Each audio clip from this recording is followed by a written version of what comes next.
Hi guys, welcome back to my channel. If you are new to the channel, my name's Lynn. I'm from Vietnam and I have the privilege to live and work in the UK for the last 12 years, and I've used this channel to share all of the lessons and experience that I've learned throughout my time of living in the UK. In this video, counting down toward my 29th birthday, I'd like to just do a book series on the books that I want to read to prepare for this final year of my 20s and in preparation to the next chapter. So what can I do to prepare for that, to live the best life possible? And I think that reading book would provide me the path, a well-driven path that somebody out there have done it before, so that I can just use the lesson, the principle, the habit to implement those into my life. And the book that I would like to introduce to you guys today is Richer, Wiser and Happier by William Green. And the book is a collection of stories of 8 successful investors. And what I like about the book is not just the investing principle that I can apply, but also the principle, the philosophy that these investors who have achieved their financial freedom, and they also allow themselves to have the time and the space to think, to design the life that they want to live, characters that they build in order for them to become so successful. Why not be audacious and ambitious like they are? Because if we aim for the moon, if we missed it, we will reach the star. The first lesson that I've gathered from the book is the ability to clone the people that you admire. The author gives us the example of Moni Pabrai, who is a software developer turned be a successful investor. And the reason why Moni Pabrai became so successful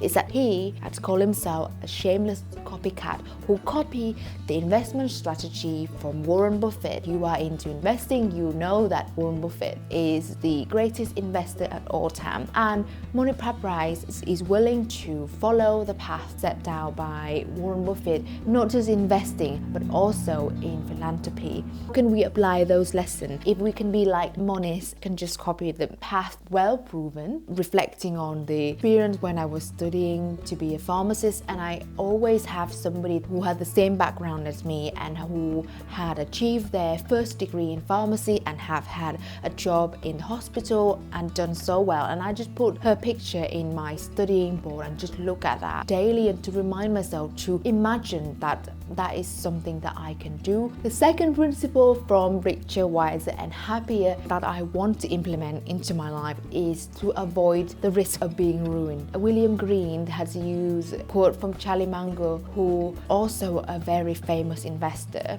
and he said, "I want to know where I'm going to die so that I will not go there." What is the worst case scenario that could ruin my life? First example would be in pharmacy setting. I could be a very good pharmacist for the whole year, for the whole career, but it only takes one serious incident that could affect the career that I've built for a long time. So invert, always invert, and being cautious and mindful is so critical in my personal and professional life. This principle that I've learned from Richer, Wiser and Happier by William Green is that everything changes, and we should not design our life based on sameness. Anything could just happen to us. We just lived through a pandemic, which is something that we have not come across in our life. We just managed to quickly adapt as we are living in today's world. Use the example of ChatGPT, power of AI, and how it will change our life. A lot of jobs that we are doing now will be eventually replaced by artificial intelligence. What can we do? What are the skills that we can learn to help us become irreplaceable? And that is something that I find super useful. What can I do to ensure anything can happen, but I can interpret cause and effects that could happen into whatever decision that I decide to make, plan in advance and take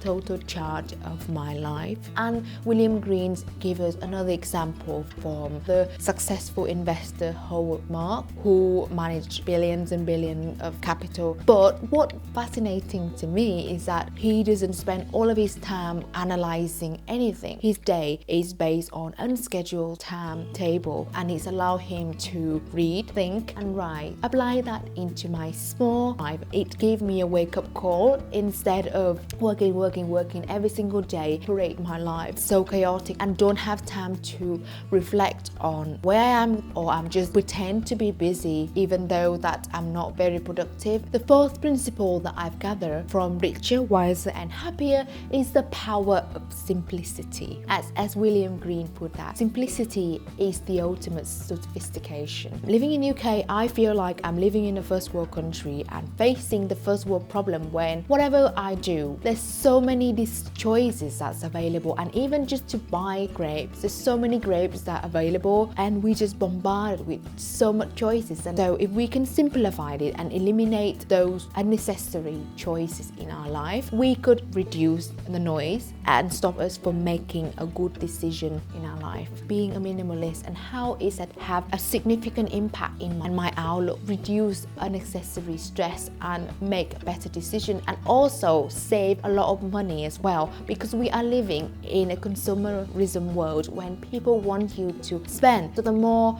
choices that you are facing, the chances are you are going to buy something. And the final principle, which is also the most important principle that I have gathered from reading through Richer, Wiser and Happier by William Green, is that the importance of high performing habit. And there's a saying that we are the product of our habit, the daily activity that we do day in, day out, which form us as a person. As Warren Buffett put it, when we are young, we should try to prioritize to develop habits that will put it in the projection of a successful life, because by the time we are 45, it's gonna be too late to actually make any drastic changes in our life by then. So from 29 to 45, my mission is to ensure that I've had figured out what habits that I want to implement. In the book, William Green had given us the example of another successful investor called Tom Gaynor, who have managed a large investment fund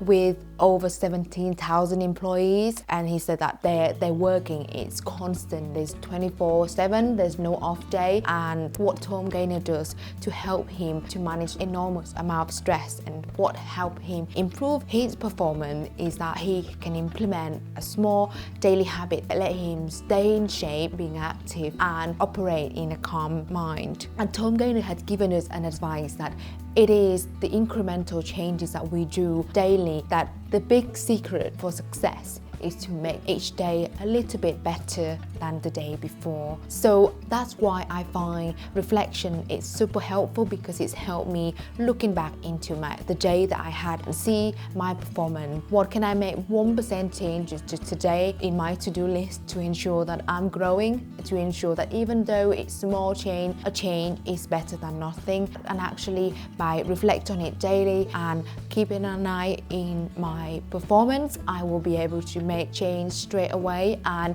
ensure that I do not feel all off track. Other important habit which I think is critical is the power to say no. And I must admit that I am really not good at saying no, to say no to all of distractions. Just as those successful investors value their time, I need to value my time too, because that time is something that we're all going to run out one day. And just as I am approaching the age of 30, I feel like, yeah, my time is running out. I'm not going to be young forever. This is time for me to say no toward all of the activity that doesn't add any benefit for me to growth as a person. Subtract all of the unnecessary activities that doesn't benefit me over the long run, or to be surrounded with the people that I think actually gonna be joining with all the gossiping and talking about silly nonsense anyway, and it doesn't fit my personality. So why do I have to blend in? Why do I have to fit into the conversation even though the people that I was associated with do not align with my inner scorecard? William gave us the art of subtraction. In here, we are living in the world when we are bombarded with notification, bombarded with endless streaming or Netflix, Disney Plus. And I know for myself that I just need to watch one episode of Clarkson Farm, that I just want to find out what's happening. How is this cow doing and how is this farm doing? I cannot stop. So the best way to eliminate myself from that is not to start in the first place. My lower self will just taken over and I will just waste the amount of precious time that I've got remaining to work and to learn and to become better. I've just read a principle recently, and he said, if you don't want to be a couch potato, then don't open that bag of crisps. Write down your habit, activity that you do daily. What are those good habits that will compound over time to become better? The other important lesson that I've learned from the book is that we have to be honest with ourselves and see what is our priority, because we cannot do everything in life. Find out for yourself what is your priority and put you in the position, in the environment, so that you can filter out all of the unnecessary noise bombarded our brain, slow it down and